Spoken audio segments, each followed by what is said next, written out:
क्या माँ, कम से कम लस्सी तो ठंडी करके पिला देती। और ये कैसी लस्सी है? पूरे ग्लास पानी में 1 चम्मच दही डाल देने से लस्सी नहीं बनती है माँ। अरे चुपचाप पी लेना, ज्यादा चकर चकर मत कर। ठीक है, तो फिर आप ही पियो अपनी ये बकवास गर्म पानी जैसी लस्सी। अरे अरे बेटा, तू गुस्सा क्यों करता है? जरा ठंडा हो जा बेटा। है? क्या कहा आपने? ठंडा हो जा? अरे कूलर तो बंद पड़ा है हमारे घर में 1947 से। कबूतर रहते हैं उसमें अपने पूरे परिवार के साथ। सिर पे लटका ये पंखा आग उगलता है आग, और आप कह रही हो कि ठंडा हो जाऊं? माँ बस भी करो, इतनी कंजूसी भी ठीक नहीं है।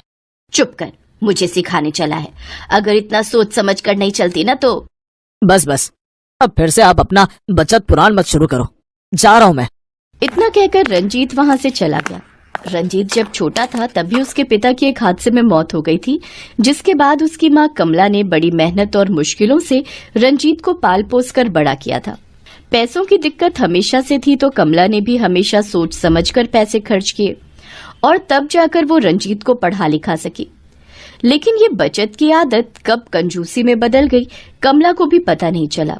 जब तक रंजीत छोटा था तो वो अपनी माँ से कुछ नहीं कह पाता था, लेकिन जब वो बड़ा हुआ और नौकरी करने लगा तब उसे कमला की कंजूसी से चिढ़ होने लगी। लेकिन जब भी रंजीत कमला से कंजूसी छोड़ने को कहता तो वो गुस्सा हो जाती। और फिर एक दिन, माँ मैं ऑफिस जा रहा हूँ, आज बहुत लेट हो गया, अब वहीं खाना ऑफिस की कैंटीन से खा लूंगा, ठीक है ना? ओए रुक जा, ये ले अपना टिफिन लेता जा। अरे वाह, पर आप तो कह रही थी कि आज सब्जी नहीं बनी है। हाँ तो सब्जी नहीं बनी तो मैंने तेरे लिए पराठों के साथ आम का अचार रख दिया है टिफिन में। माँ आप भी ना। अरे क्या हो गया? रहने दो आप, मैं खा लूंगा पराठे और आपका ये शाही अचार। रंजीत मुंह बनाकर चला गया। वो कहना तो बहुत कुछ चाहता था लेकिन कुछ कह नहीं पाया। उधर ऑफिस में लंच टाइम पर रंजीत ने कैंटीन से सब्जी खरीदी और पराठों के साथ खाने लगा। खाना खाते हुए वो गहरी सोच में था। हे भगवान, क्या होगा मेरी माँ का? उनकी ये कंजूसी कब जाएगी? रंजीत का मानना था कि जब तक वो नहीं कमा रहा था तब तक कमला की कंजूसी जायज थी, लेकिन अब जब वो अच्छा खासा कमा रहा था तो वो चाहता था कि कमला अब उसके पैसों से सारी सुख सुविधाओं का फायदा उठाए। पर कमला खुद को बदलने के लिए बिल्कुल तैयार नहीं थी। फिर एक शाम, क्या हो गया माँ, आप ऐसे घर के बाहर क्यों बैठी हो? अरे वो घर के अंदर बहुत उमस हो रही है। आज तो पंखा भी फुल स्पीड में चला लिया, लेकिन ये गर्मी, अरे अरे अरे बाप रे बाप, मार ही डालेगी। माँ हम एसी ले लेते हैं। पता है मेरे ऑफिस में जो एसी लगे हैं वहाँ बैठकर पता ही नहीं चलता कि बाहर कितनी गर्मी पड़ रही है। अच्छा, वैसे कितने का आता है ये एसी? बढ़िया एसी पड़ जाएगा करीब 30,000 का। है? बाप रे, इतना महंगा? और फिर बिजली भी खाएगा पेट भर कर।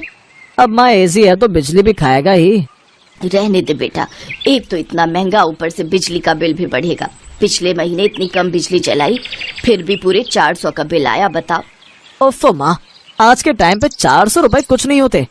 अच्छा, 400 रुपए में तेरे वो 4-5 ब्रांडेड कच्छे आ जाएंगे, पता है ना? तो आप ये चाहती हो कि मैं उन्हीं कच्छों को पहनकर सारी गर्मी निकाल दूं? हद है यार माँ। रंजीत खिसियाकर घर के अंदर चला गया। फिर अगले दिन, अब रंजीत तैयार हो गया क्या?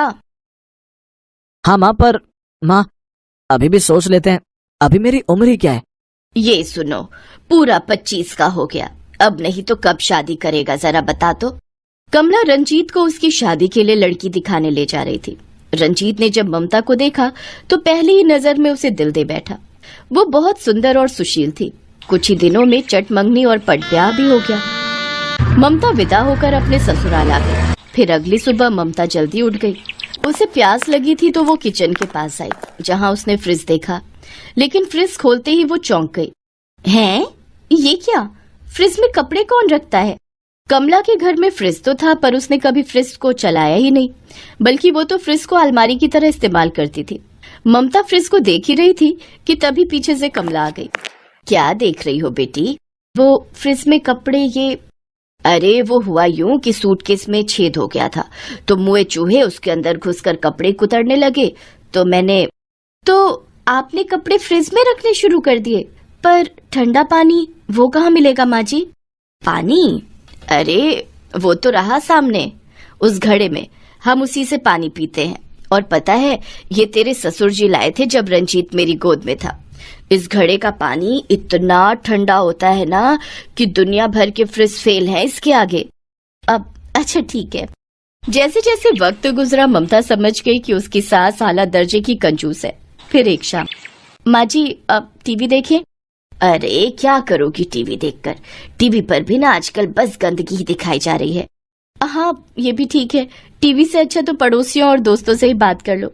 अरे माँ जी याद आया, वो जब कल मैं छत पर कपड़े सुखाने गई थी ना, तो बगल वाली आंटी भी छत पर ही थी। मैंने उन्हें नमस्ते कहा पर उन्होंने कोई जवाब ही नहीं दिया। उन्हें कुछ कम सुनाई देता है क्या? क्या? अरे उसे कम सुनाई नहीं देता, बल्कि उसने तुझे अनसुना कर दिया। वो कहाँ बात करती है हमसे, मेरी तो कई बार उससे लड़ाई हो गई। कमला की बात ममता को कुछ ठीक नहीं लगी और फिर उसी रात उसने रंजीत से इस बारे में बात। देखो ममता, जिन आंटी को तुमने देखा था उनका नाम जानकी है। पहले हमारे और उनके बीच में बहुत अच्छे रिश्ते थे, पर माँ की कंजूसी की वजह से रिश्ते खराब हो गए। वो बुरी नहीं है, पर हम उनसे बात नहीं करते, इसलिए वो हमसे बात नहीं करती। रंजीत और ममता की शादी को 1 साल बीत गया और गर्मियां फिर लौट आईं। इस बार गजब की गर्मी पड़ रही थी। फिर एक दिन ममता की तबीयत अचानक खराब हो गई। उसे तेज बुखार था। ममता ने रंजीत को फोन किया तो वो ऑफिस से दौड़ा चला आया। अरे ममता, तुम तो बुरी तरह से तप रही हो, चलो डॉक्टर के पास चलते हैं। अरे तू चिंता क्यों करता है, बस बुखार ही तो है। मैंने खिचड़ी बनाई है इसके लिए, शाम तक ठीक हो जाएगी, तो चिंता मत कर। और ये ले पानी, इसमें पट्टी डालकर इसके सिर पर रख दे, फिर देखना कैसे झट से इसका बुखार उतर जाएगा। रंजीत ने जैसे ही पानी को छूकर देखा तो वो हल्का गर्म था। रंजीत के सब्र का बांध अब टूटने लगा और वो गुस्से से बोला, बस माँ, बहुत हो गया। आपने अब तक जो किया सो किया, पर अब और नहीं। आपने तो कंजूसी की हद ही पार कर दी है। आज अगर आपका फ्रिज चलता होता तो कम से कम उसमें से ठंडा पानी तो मिल जाता ममता के सिर पर पट्टी रखने के लिए। अरे तो भड़क क्यों रहा है, जा कल्लू जूस वाले की दुकान से 5 रुपए की बर्फ ले आ, उसमें कौन सी बड़ी बात है। माना की बीवी है तेरी, पर मेरी भी बहू है। अब मैं कोई दुश्मन थोड़ी ही हूँ इसकी। बस भी करो माँ, कितनी कंजूसी दिखाओगी। अब बस बहुत हो गया, तुम तो बदलोगी नहीं। लगता है अब मुझे ही कुछ सोचना पड़ेगा। अब तुम्हारे साथ रहना बड़ा मुश्किल है माँ। गुस्से में रंजीत ने बहुत बड़ी बात बोल दी थी। गुस्से में वो अपनी मोटरसाइकिल की तरफ बढ़ा, पर उसने देखा कि उसकी बाइक पंचर थी। रंजीत ने गुस्से में बाइक पर जोर से लात मारी और रिक्शा लेने के लिए बाहर की तरफ दौड़ा। तभी सामने उसकी पड़ोसन जानकी खड़ी थी। बेटा तू चिंता मत कर, अब मैं रिक्शा लेकर आती हूँ। तू ये ले, ये फ्रिज का ठंडा पानी है, तू जाकर बहू के सिर पर ठंडी पट्टी रख दे, तब तक मैं रिक्शा ले आती हूँ। Thank you aunty. पर आपको कैसे पता चला? अरे जब तू अपनी माँ से लड़ रहा था तो मैं बाहर ही थी, मैंने सब सुन लिया था। अब जल्दी कर। फ्रिज के ठंडे पानी की पट्टी रखते ही ममता को आराम आने लगा। तब तक जानकी भी रिक्शा लेकर आ गई। रंजीत ममता को रिक्शे में बिठाकर डॉक्टर के पास ले गया। उधर कमला ने जानकी के सामने हाथ जोड़ लिए। मुझे माफ कर दे जानकी। अरे अरे क्या कर रही है, रहने दे, तेरी बहू मेरी बहू। पर कमला अब तू कंजूसी छोड़ दे, वरना बुढ़ापे में बहू के साथ साथ बेटे से भी हाथ धो बैठेगी। सही कह रही हो, मेरी कंजूसी की वजह से रंजीत ने तो सहा ही है, ममता भी बेचारी चुपचाप सहती रही।